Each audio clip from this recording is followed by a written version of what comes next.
이 시간 함께 예배하는 모든 성도님들 위해 하나님의 은혜가 가득하시길 축복합니다. 사람들은 대부분 기쁜 일이 있을 때 노래합니다. 간혹 슬퍼도 슬픔을 노래로 표현하는 사람들이 있긴 하지만 정말로 슬프면 노래가 나오지 않지요. 그냥 괴로우면 한숨만 나올 뿐이지 노래할 여유가 없습니다.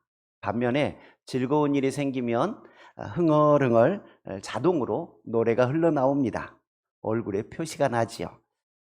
주변의 사람들 보시면 좋은 일 있는지 나쁜 일 있는지 금방 알 수 있습니다. 얼굴에 나타나는 거예요. 특히 청년들 보면 저 청년 요즘 연애하나 보다. 얼굴에 써 있습니다. 표정의 변화가 있어요.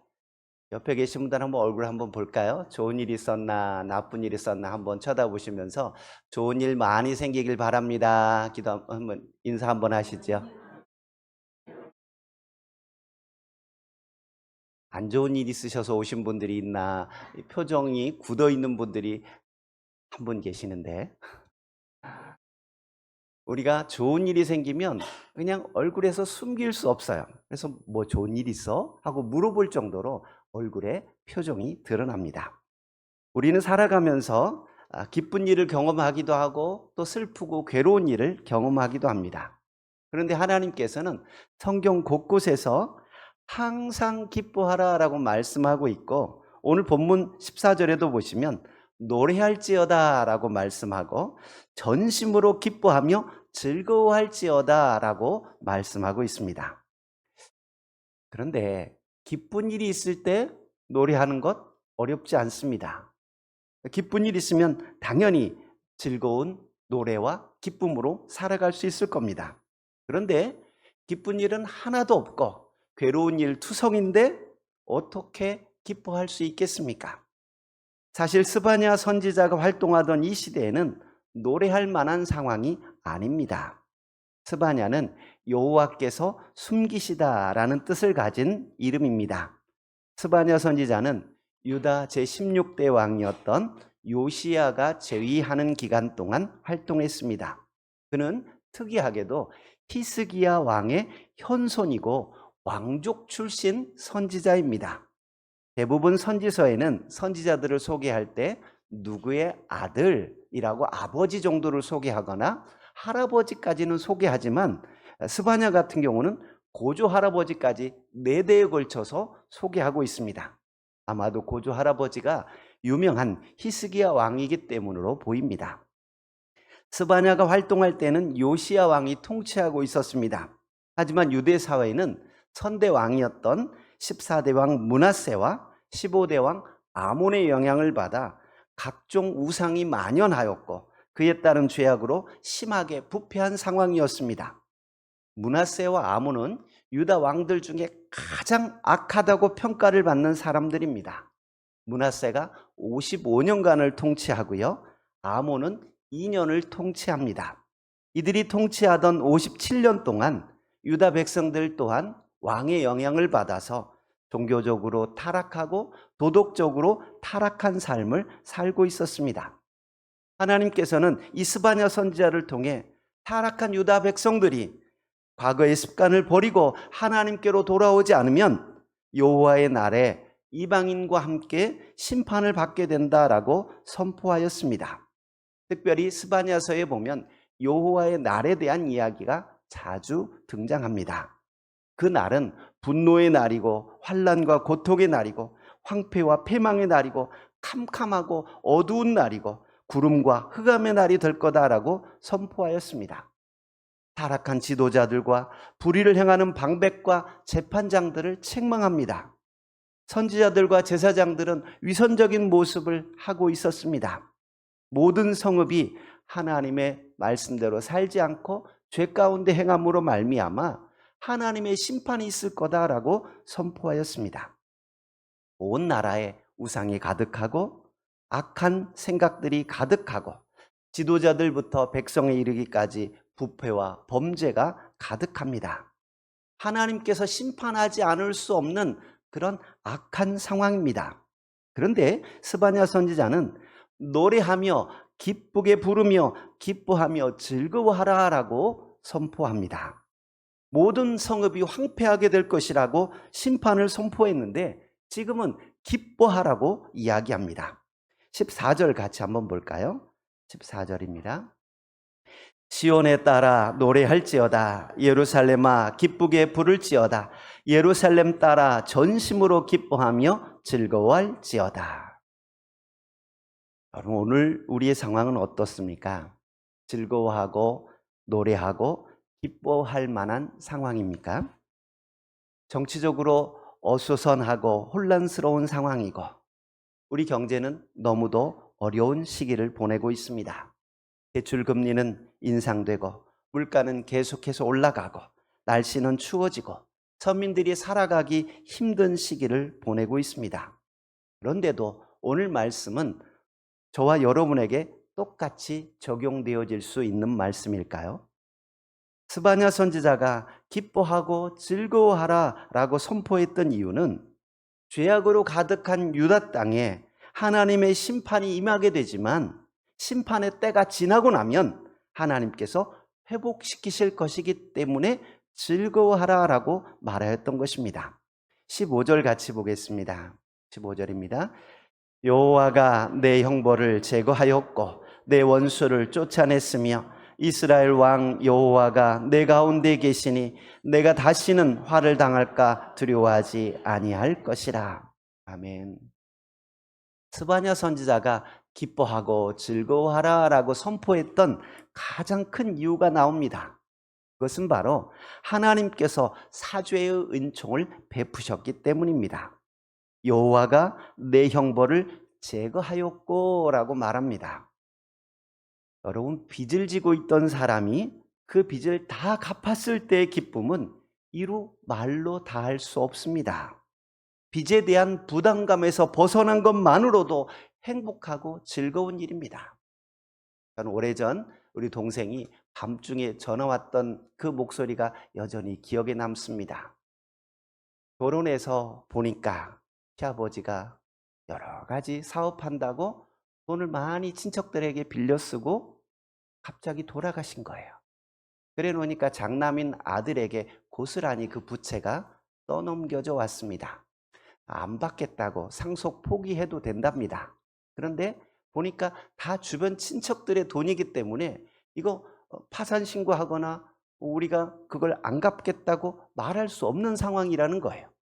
그래서 정말 이것저것 안 해본 일 없이 다 일하면서 조금씩 갚아갔답니다. 그런데 그렇게 단칸방에 살면서 조금씩 갚아갔는데 다 갚게 된 날 너무 기뻐서 밤중인데도 전화가 왔어요. 오빠 기도해줘서 고마워요. 그동안 빚 다 갚았어요. 얼마나 그 목소리가 기쁘고 즐거운지 아직도 생생하게 기억이 납니다. 그렇다고 환경이 나아진 건 아니에요. 여전히 단칸방에 살아가고 있습니다. 여러분, 그런데도 너무 기뻐하고 즐거워했던 그 목소리가 기억이 납니다. 여러분, 빚에 대한 그 부담감에서 벗어난 것만으로도 얼마나 기쁜 일인데 죄에 대한 형벌이 끝났다라고 한다면 얼마나 기쁜 일이겠습니까? 하나님께서는 이스라엘 백성들에게 있던 모든 죄를 사해 주셨습니다. 그래서 기뻐하라라고 말씀하신 것입니다. 여러분, 우리가 기뻐해야 할 이유도 여기에 있습니다. 하나님께서 우리의 죄 문제를 해결해 주시기 위해 예수님을 보내셨고 예수께서 십자가에서 대속의 피를 흘림으로 우리 죄를 사해 주셨습니다. 우리가 그 보혈의 공로를 믿기만 하면 하나님께서 우리의 믿음을 보시고 우리를 의롭다고 인정해 주십니다. 마치 이스라엘 백성들이 광야에서 불뱀에 물려 죽게 되었는데 모세가 만든 놋뱀을 쳐다보기만 하면 나았던 것과 같습니다. 아무 공로 필요 없습니다. 우리는 도저히 감당할 수 없는 죄의 값을 예수님이 감당하셨기에 우리는 예수님을 바라보고 믿기만 하면 되는 겁니다. 그래서 우리에게 기뻐하고 즐거워하라라고 선포하고 있는 겁니다. 여러분, 성탄절이 축제가 되고 즐거움이 되는 이유도 여기에 있습니다. 세상 사람들은 연말에 모처럼 있는 휴일이다라고 생각해서 기뻐할지 모르겠지만 우리는 우리의 죄 문제가 해결되고 하나님으로부터 사죄의 은총을 받은 날이기 때문에 기뻐하는 날이 되는 겁니다. 여러분, 위험한 사고 현장에서 죽을 수밖에 없는 상황인데 그냥 어렵게 구조되었다고 생각해 보십시오. 가지고 있던 소지품은 꺼내오지 못했어도 살아난 것만으로도 기뻐하지 않겠습니까? 바울 사도는 데살로니가전서 5장 16절에서 항상 기뻐하라라고 말하고 있고, 빌립보서 4장 4절에서 주 안에서 항상 기뻐하라, 내가 다시 말하노니 기뻐하라라고 기쁨을 강조하고 있습니다. 여러분, 우리가 기뻐하고 즐거워해야 할 이유는 외부 환경 요인에 있지 않습니다.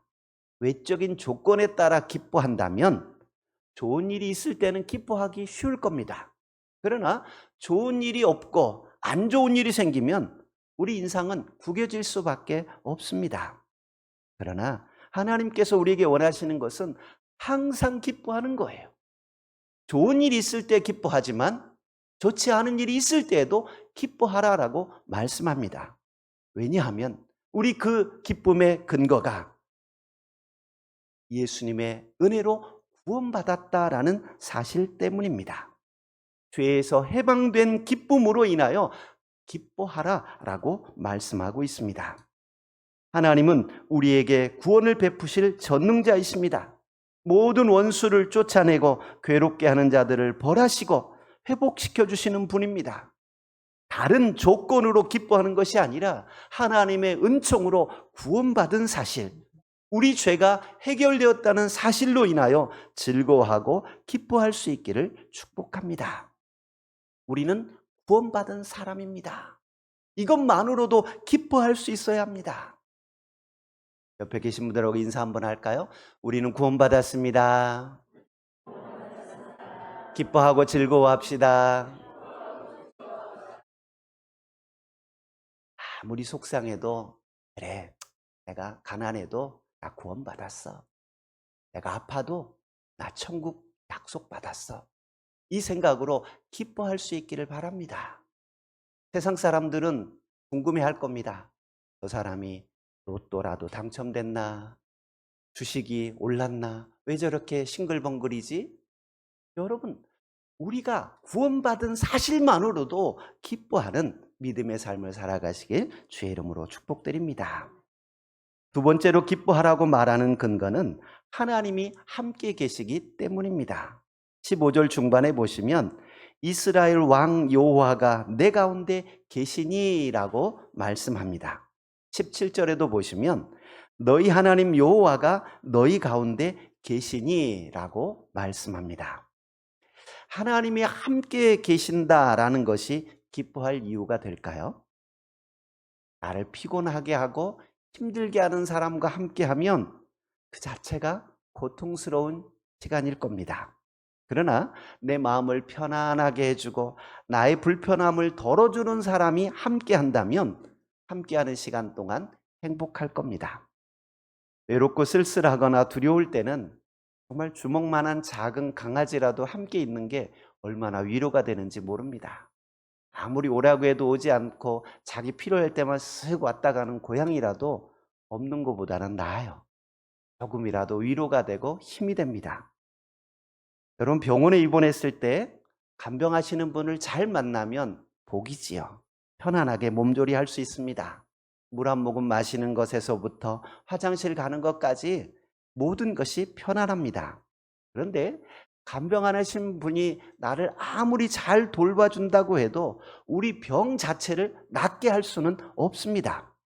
아무리 능력 많은 사람이라 해도 내 문제를 다 해결해 주지 못한다는 거예요. 아무리 유능한 의사라고 해도 수술을 할 수 있을지 몰라도 수술 이후에 살이 붓고 뼈가 붓고 핏줄이 통하고 이 모든 것들은 하나님이 하시는 일입니다. 사람들이 나와 함께 하는 것 작은 위로가 될 겁니다. 그러나 하나님이 함께 하신다면 이야기는 달라집니다. 하나님은 전능하신 분입니다. 단순히 위로해 주시는 차원이 아니라 고통 가운데서 건져 주실 수 있는 능력이 많으신 분이십니다. 그 하나님께서 우리와 함께 한다고 약속하십니다. 그러니 기뻐하지 않을 수 없고 즐거워하지 않을 수 없는 겁니다. 때로 고난이 있고 힘든 시간을 보낼 때도 있을 겁니다. 그러나 기억하십시오. 나 혼자가 아닙니다. 하나님께서 함께 계십니다. 예수님께서 이 땅에 오신 것 자체가 하나님께서 함께 하신다는 사실을 보여주는 사건입니다. 그래서 마태복음 1장 23절에 보면 이렇게 말합니다. 보라, 처녀가 잉태하여 아들을 낳을 것이요 그의 이름을 임마누엘이라 하리라 하셨으니 이를 번역한즉 하나님이 우리와 함께 계시다 함이라. 대림절 기간을 보내면서 하나님이 우리와 함께 하신다는 사실을 기억하고 깨달을 수 있기를 바랍니다. 우리가 죄 가운데 있으면 하나님이 함께 계시는 것이 부담스럽습니다. 두려울 수도 있습니다. 우리를 심판하시기 위해 우리 곁에 계시다면 얼마나 두렵겠습니까? 그러나 하나님은 그 누구보다 저와 여러분을 사랑하시는 분입니다. 오늘 본문 17절 말씀 같이 한번 볼까요? 같이 보겠습니다. 너희 하나님 여호와가 너희 가운데 계시니 그는 구원을 베푸실 전능자이시라. 그가 너로 말미암아 기쁨을 이기지 못하시며 너를 잠잠히 사랑하시며 너로 말미암아 즐거이 부르며 기뻐하시리라 하리라. 아멘. 우리 가운데 계시는 하나님은 우리가 예수님을 믿고 회개하기만 하면 우리에게 구원을 베푸시고 우리로 인하여 기쁨을 이기지 못하시는 분이십니다. 그가 너로 말미암아 기쁨을 이기지 못하시며 라고 이야기합니다. 이 말을 직역하면 그가 너를 기뻐하실 거다라는 의미입니다. 현대인의 성경으로 17절 말씀을 읽어드릴 텐데 한번 비교하면서 들어보십시오. 너희 하나님 여호와가 너와 함께 하신다. 그는 전능한 구원자이시다. 그가 너를 아주 기쁘게 여기시며 너를 말없이 사랑하시고 너 때문에 노래를 부르며 즐거워하실 것이다. 여러분 혹시 손주, 손녀를 보신 분들은 공감하실 겁니다. 아기들의 누워있는 모습만 봐도 기분이 좋고 행복합니다. 그냥 그 자체만으로도, 존재만으로도 사랑스럽습니다. 하나님이 우리를 보실 때 그렇게 보신다는 거예요. 여전히 우리는 죄악 가운데 있지만 우리가 예수님을 믿는 믿음만을 보시고 우리를 귀하게 여기시고 의롭게 여기시고 사랑하신다라고 말씀하고 있습니다. 하나님은 우리를 사랑하십니다. 우리가 죄를 짓고 죄 가운데 있으니까 하나님께 가까이 나아가지 못해서 그렇지 하나님은 언제나 그 자리에 계시고 우리를 사랑하고 똑같이 기다리고 계십니다. 우리를 사랑하시는 하나님이 우리와 함께 계시다는 사실을 잊지 마십시오. 절망스러운 순간에 고백하길 바랍니다. 하나님이 나와 함께 계신다. 낙심되는 순간 소리치십시오. 임마누엘, 하나님이 나와 함께 계시다라고 고백하시기 바랍니다. 여러분, 하나님이 함께 하심을 믿는 사람은 어떤 마음으로 살아갈까요? 15절 말씀 같이 한번 볼까요? 15절입니다. 여호와가 내 형벌을 제거하였고 내 원수를 쫓아냈으며 이스라엘 왕 여호와가 내 가운데 계시니 내가 다시는 화를 당할까 두려워하지 아니할 것이라. 아멘. 하나님이 함께 하심을 믿는 사람은 화를 당할까 두려워하지 않는다라고 말씀합니다. 우리 가운데 여러 가지 어려운 일이 생기고 두려운 일이 있을 때에도 두려워하지 마십시오. 왜 그렇습니까? 하나님이 나와 함께 계시기 때문입니다. 어디 여행 갈 때 길을 잘 아는 남편이 운전대를 잡고 있다. 그러면 걱정하지 않을 겁니다. 여기 길이 맞나? 어디로 가야 되지? 고민하지 않아도 돼요. 남편이 알아서 데려다 줄 거니까. 하나님이 나와 함께 계시다라고 믿는다면 때로 어려운 일이 있고 힘든 일이 있을 때에도 두려워하지 마십시오. 하나님이 은혜 가운데 인도해 주실 것을 믿으시기 바랍니다. 16절 말씀 같이 봅니다. 16절입니다. 그날에 사람이 예루살렘에 이르기를 두려워하지 말라 시온아 내 손을 늘어뜨리지 말라. 아멘. 손을 늘어뜨리지 말라라는 말씀은 낙심하지 말라는 거예요. 절망하지 말라는 거예요. 그냥 기운 쭉 빼고 있지 말라고 이야기합니다.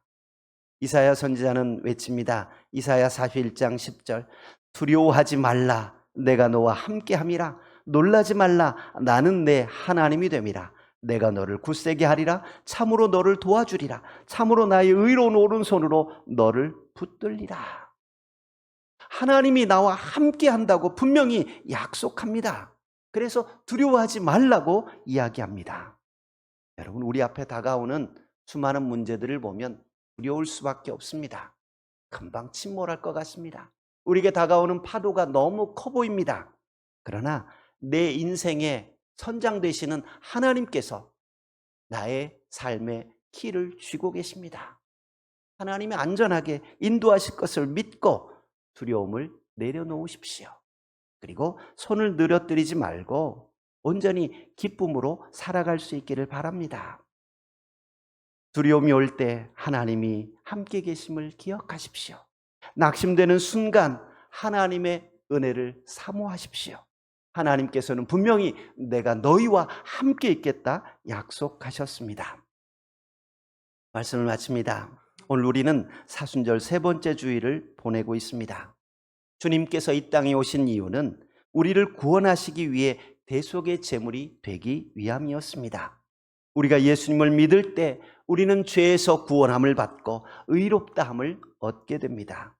우리를 구원하신 하나님의 은혜를 기억하며 찬송하고 기뻐할 수 있기를 바랍니다.